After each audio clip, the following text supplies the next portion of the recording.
由罗晋、王丽坤、邓伦等主演的《封神演义》目前正在热播，得到广大网友的喜爱。虽然这个版本和原著有着很大的差别，但是由于3位实力派演员的加入，更是让这部剧提高了收视率。在目前的剧情中，纣王在妲己的蛊惑下陷害忠良，他种种残暴手段也伤害了这些人的心。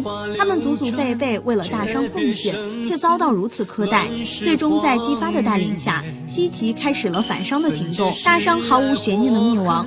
元始天尊让姜子牙下凡完成封神任务，整部剧也步入了正题。后来在姜子牙和杨戬的带领下，伐纣大军一举攻进了朝歌，大商就此灭亡。此时的纣王不愿自己悲惨地死在别人的手上，最终选择了焚火自尽。对于他来说，这也算是圆满的结局了。妲己也算是复仇成功。纣王在临死前对妲己说了3句遗言，其中最后一条让妲己痛哭。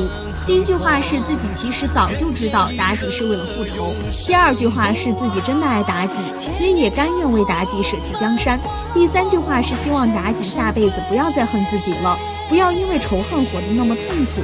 妲己看到纣王的遗言后，当即崩溃大哭，网友们直呼没有想到纣王竟是如此深情的人。好了，今天就说这么多吧，喜欢追剧的小伙伴欢迎订阅、评价、转发哦。